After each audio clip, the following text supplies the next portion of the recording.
Tout ce qu'on peut nommer dans les cieux des cieux ne vient qu'au Père des cieux des cieux. Tout ce qu'on peut nommer dans les sept cieux ne vient que de droit à Christ, à la parole de Dieu. Dans l'invisible, dans le visible. Autorité, souveraineté, puissance. Non, excusez-moi, domination, puissance. Nous allons voir, l'Ancien Testament parle du futur. L'Ancien Testament parle du futur, hein, de l'Israël. L'Ancien Testament parle même de la fin du jour de l'Éternel. Mais là, je vais parler que du futur de l'Israël. Avant de commencer le sujet, vous savez, je suis tombé dans un piège il n'y a pas très longtemps par une association qui s'appelle Panafricain. Hein? Et cette association panafricaine est dirigée par un frère qui s'appelle Seba. Et j'étais tombé, je croyais ce frère-là disait, il parlait de Dieu. Mais au lieu de prendre le temps de lire, le Dieu qui parlait, c'était écrit avec un petit D. Donc j'étais tombé.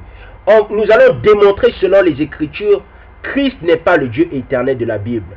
Nous allons démontrer selon les Écritures, il existe deux sortes d'éternité. Nous allons démontrer selon les Écritures, il existe deux sortes de Dieu. Nous pouvons aussi dire qu'il existe trois sortes de Dieu, mais on va démontrer selon les Écritures, selon la Bible, il existe deux sortes de Dieu.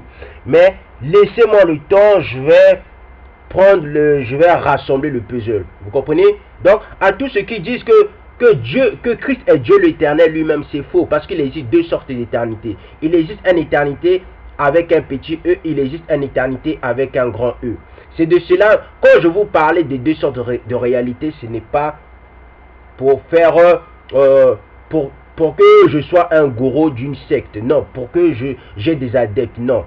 C'est selon les Écritures nous parlons et c'est selon les Écritures que nous affirmons la vérité. J'ai un de mes frères qui nous fait comprendre.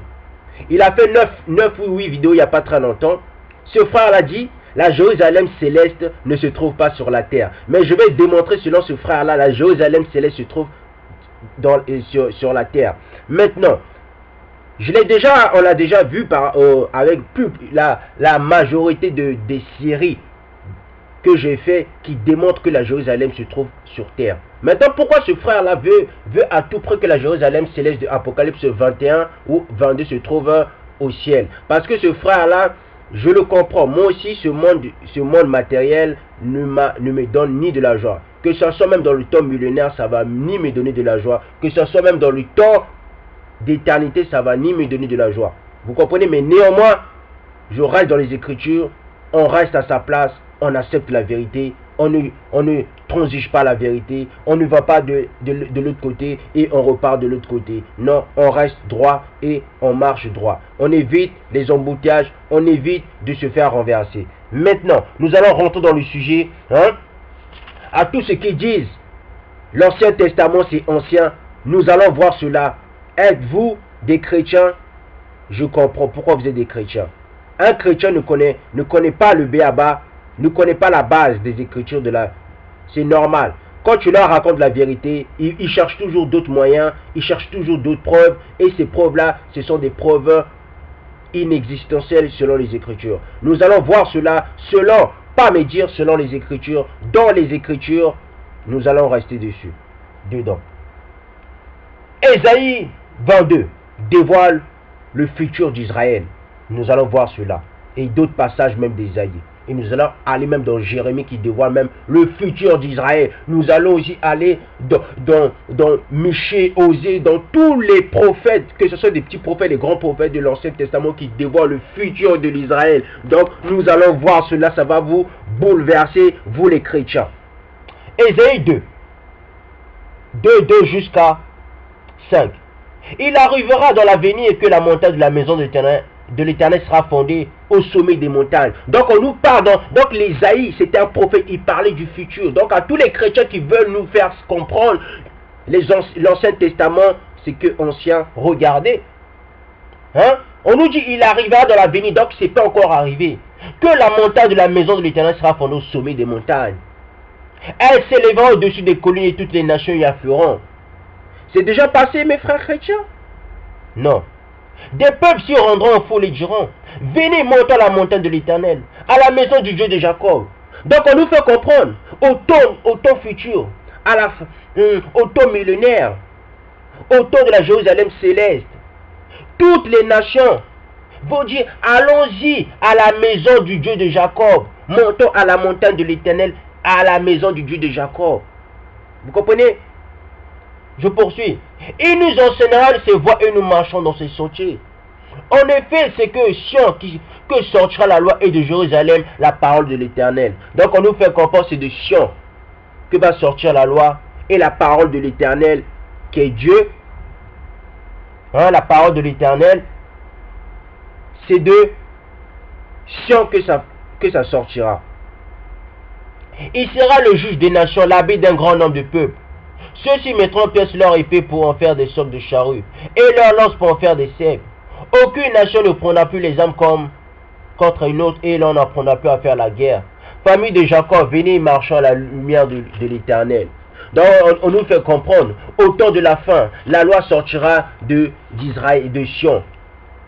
La parole de l'Éternel sortira de Sion. Or les chrétiens nous font comprendre, l'Ancien Testament c'est ancien. Nous allons encore voir cela. Ce verset-ci va confirmer le futur. Quel est ce verset-ci qui va confirmer le futur? Nous allons prendre Michée 4 qui va confirmer cela. À tous ces chrétiens qui sont en train de dire l'Ancien Testament, c'est l'ancien. Mais regardez, vous allez voir cela. Est-ce que je suis devenu un menteur? Michée 4 à partir de 1 jusqu'à 3. Il est dit, il arrivera dans l'avenir que la montagne de la maison de l'Éternel sera fondée au sommet des montagnes. Elle s'élèvera au-dessus des collines et des peuples y afflueront. Vous voyez, c'est le même passage que nous trouvons dans Ésaïe 2. Est-ce que c'est passé, vous les chrétiens? Les chrétiens, mes frères chrétiens, est-ce que c'est déjà passé? Non. Des nations se rendront au foule et diront, venez, montons la montagne de l'Éternel, à la maison du Dieu de Jacob. Il nous enseignera, c'est bon, nous marchons dans ses sentiers. Donc on nous fait comprendre, le Dieu de la Bible, c'est le Dieu des Israélites, ce n'est pas le Dieu de toutes les nations. C'est pour cela les nations, c'est pour cela vous voyez, chaque race a une religion. C'est pour cela, parce que ces gens-là savent, dès le début, le Dieu de la Bible, la cosmogonie abrahamique, est liée au peuple israélite et au peuple noir. Je poursuis.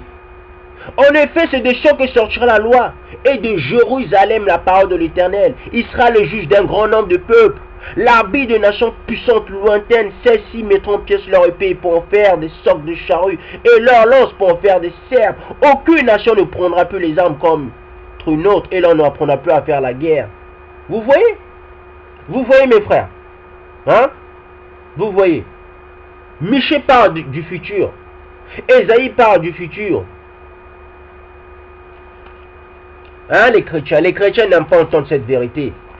Parce qu'on vous a bercé dans le mensonge. Vous êtes nés dans le mensonge, vous vivez dans le mensonge et vous aimez le mensonge. Vous comprenez, mes frères, mes sœurs? Je ne suis pas arrogant. Je ne suis pas comme... quand je connais, je connais. Je fais des erreurs aussi. Mais quand je fais des erreurs, la plupart de mes vidéos, je me reprends. Vous comprenez? Parce que souvent les mots ont plusieurs sens. Donc, nous pouvons nous tromper par rapport aux mots. C'est comme dans une vidéo, j'avais dit, est-ce que les Galbanounes se trouvent sur terre? Bien sûr, les Galbanounes se trouvent sur terre. Quand je parlais de la Jérusalem céleste, quand je parlais d'où Adam et Ève étaient. Mais je vous avais dit, l'endroit où Adam et Ève étaient, il y avait le Galbanoum. Mais le Galbanoum se trouve sur terre. Tapez sur Google Galbanoum, vous allez voir que ça se trouve sur terre. Mais le Nataf ne se trouve pas sur terre. Parce que j'ai cherché même les épices du Nataf, on ne le trouve pas sur terre. Ça se peut, nous ne connaissons pas pour l'instant c'est quoi le Nataf. Hein? Les herboristes n'ont pas encore fait plus de... Ils n'ont pas avancé leur connaissance. Vous comprenez? Maintenant, nous allons appuyer les dires. Nous allons appuyer l'Ancien Testament qui parle du futur. Selon Michée 7, à partir de 12 jusqu'à 19. Ce jour-là viendra vers toi de la Syrie des villes d'Égypte, de l'Égypte jusqu'au fleuve, d'une mer à l'autre, d'une montagne à l'autre. Le pays sera dévasté à cause de ses habitants, à cause du fruit de leur agissement. Conduis ton peuple avec ta houlette, le troupeau de ton héritage qui habite en solitude dans la forêt au milieu du Carmel, qui broute sur le bastion et en Galade, comme autrefois, comme à l'époque où tu es sorti de l'Égypte, je te ferai voir des prodiges. On nous fait comprendre le troupeau de l'Éternel, ce n'est ni les chrétiens. On nous fait comprendre au temps futur. Les Égyptiens vont traverser, la Syrie va traverser pour venir voir nous les peuples israélites. Comme c'est écrit dans Ésaïe 19. Et par la suite, je vais prendre Ésaïe 19. Ésaïe 19 va valider le chapitre de Michée 7. Je poursuis dans Michée 7, 16. Les nations le verront et seront couverts de honte. Avec toute leur puissance, elles mettront la main sur la bouche. Leurs oreilles seront assourdies. Elles lécheront la poussière, comme le serpent, comme les reptiles de la terre. Elles sortiront effrayées de leur forteresse. Elles trembleront devant l'Éternel, notre Dieu, elles te craindront.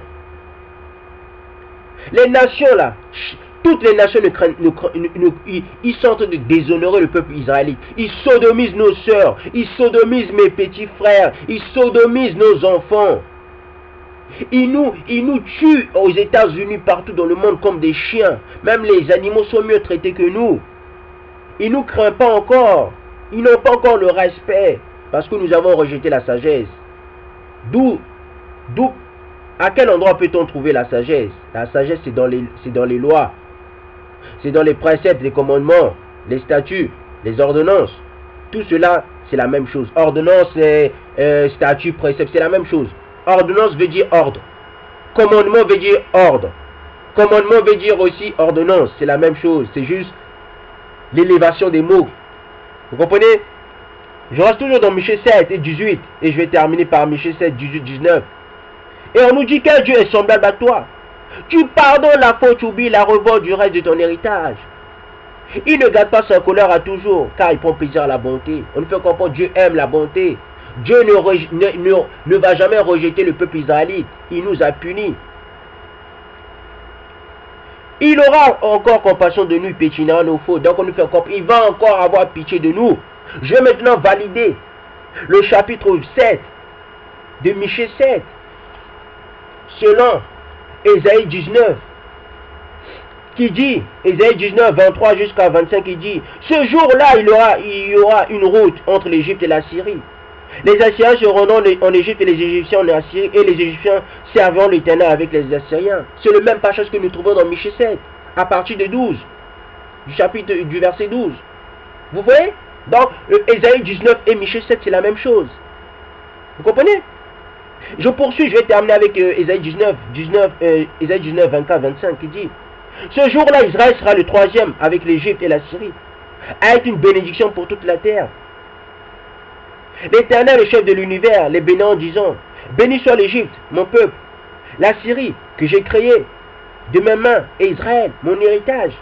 On nous fait comprendre, les Égyptiens qui sont les Westaf, l'Afrique de l'Ouest, ils vont servir l'Éternel. On nous fait comprendre les Couchites, qui sont les Soudanais, les Tchadiens, ils vont servir l'Éternel. Vous comprenez? Michée parle du temps de la fin. Ésaïe parle du temps de la fin. Nous l'avons vérifié. Et nous l'avons affirmé. Et vous l'affirmez au fond de vous-même. Nous allons encore prendre d'autres passages des Écritures qui vont attester la vérité. L'Ancien Testament parle du futur. Ésaïe 4. Ce jour-là, 7 femmes s'empareront d'un seul homme en disant, nous mangerons notre propre pain et nous mettrons nos propres habits. Mais fais-nous seulement porter ton nom, enlève notre déshonneur. Je vais mettre une pause. La femme noire aime. La femme bantou. La femme bantou aime que l'homme travaille pour elle. Mais au temps futur, ça sera plus pareil. Nous allons travailler aussi pour la femme.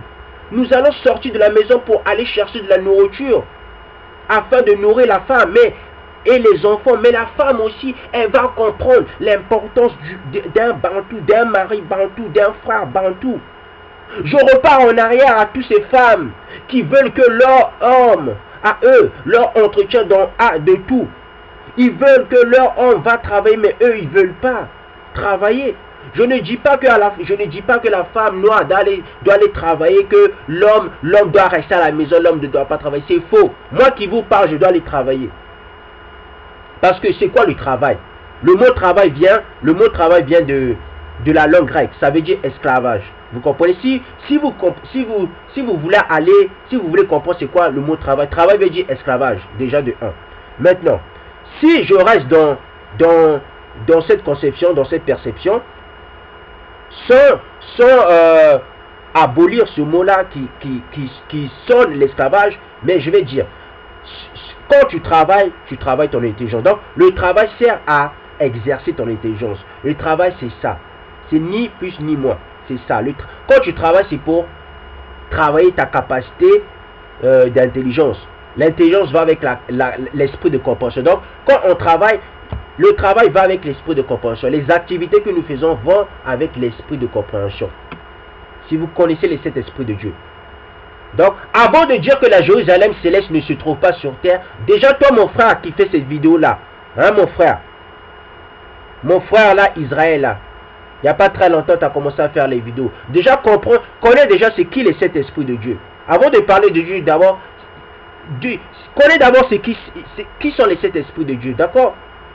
Parce que c'est bien d'être arrogant, parce que je t'écoute, mon frère. Je t'aime bien, mon frère. Mais quand ta manière de parler, c'est comme si tu es arrogant, quoi.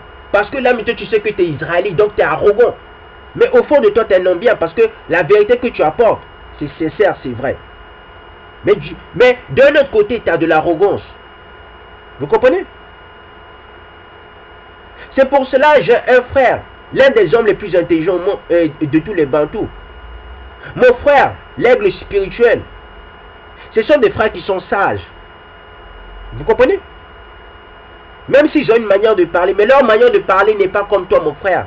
Tu as à peine commencé à faire des vidéos, tu parles, tu es arrogant, mon frère. Oh, tu dis, oh, la Jérusalem céleste ne se trouve pas sur terre. Mais mon frère, moi j'ai fait plus de vidéos que toi, mon frère.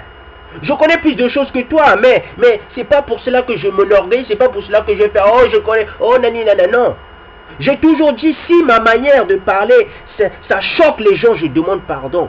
Mais toi, mon frère, tu connais peu, mais tu parles mal, mon frère, sans te rendre compte. Il faut que je te le dise. Joshua, Israël, mon frère Bantou, de Martinique ou de Guadeloupe, ta manière de parler, c'est arrogant. Mon frère.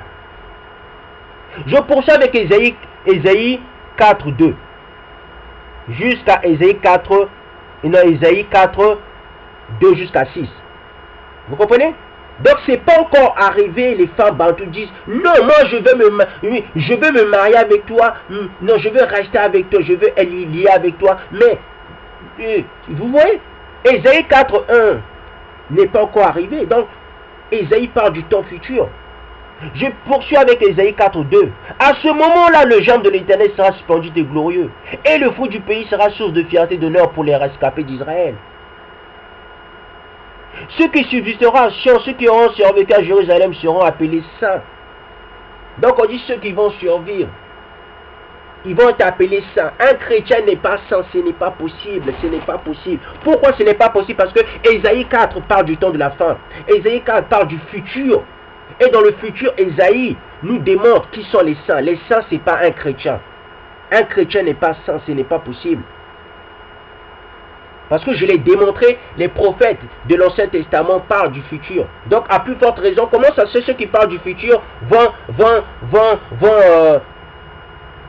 vous allez dire, oh, ceux qui parlent du futur, c'est faux. Non, c'est pas faux. Parce que ceux qui parlent du futur attestent le passé.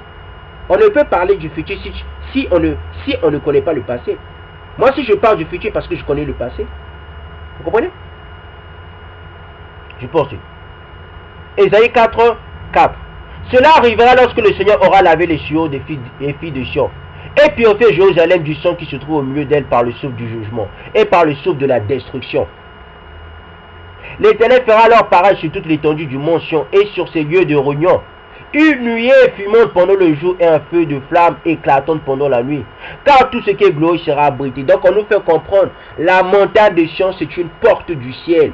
À tous ceux qui me disent, oui, faut pas chercher la connaissance. Mais on nous fait comprendre la montagne de Sion au temps futur. Sur la montagne de Sion, l'Éternel il y aura une nuée de fumante.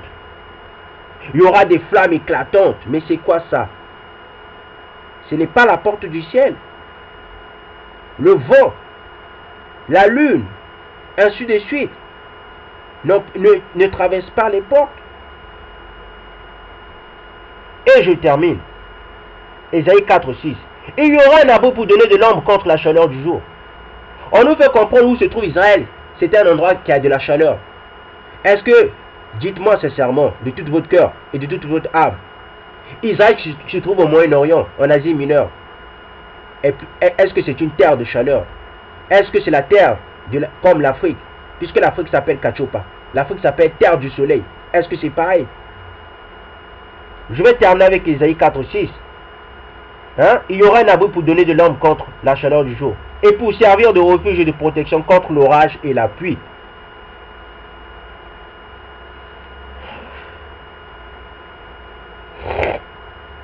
Je poursuis encore.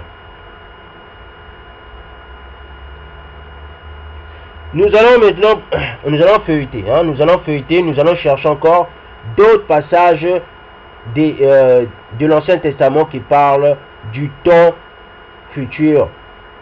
À tous ceux qui disent l'Ancien Testament c'est ancien. Mais comment ça se fait si l'Ancien Testament c'est ancien? Comment ça se fait ce qui est ancien parle du futur?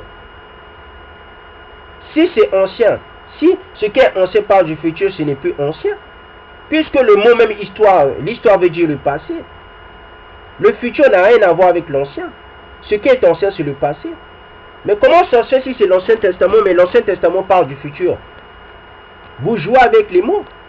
C'est pour cela même, je vais vous démontrer, avec le temps, Christ n'est pas le Père. Christ est le Père éternel, c'est vrai. Mais Christ n'est pas le Père éternel avec un grand E. Je vais le démontrer selon les Écritures. On va le démontrer selon les Écritures. Il existe deux sortes de Dieu. Dieu avec un petit D et Dieu avec un grand D. D'accord? À tous ceux qui disent, oh, il n'y a qu'un seul Dieu. C'est faux. Bien sûr qu'il n'y a qu'un seul Dieu. Mais il y a beaucoup de dieux. Les dieux avec un petit D et les dieux avec, les dieux avec un grand D. Et le seul Dieu éternel. Puisqu'il n'y a qu'un seul Dieu suprême. Il n'y a qu'un seul Dieu éternel avec un grand E qui s'appelle l'Éternel. Je suis celui qui suis. On va le démontrer. Donc quand on parle, quand je dis des choses souvent, ce n'est pas pour m'enorgueillir. Quand j'appuie des choses souvent, parce que c'est vrai. Vous comprenez? Toute gloire ne revient qu'au Père des cieux dessus. Nous allons poursuivre. Nous allons chercher encore d'autres passages qui prouvent. L'Ancien Testament parle du temps de la fin, du temps futur. On nous dit encore quoi? On nous dit quoi encore? On nous dit, Ésaïe 14, 1 jusqu'à 3. Est-ce que c'est passé ce verset-ci? Vous allez voir que ce n'est pas encore passé. En effet, l'Éternel aura compassion de Yacouba. Son choix se portant encore sur Israël. Donc on nous fait comprendre, l'Éternel va encore porter son choix sur Israël. Donc l'Éternel va encore choisir Israël.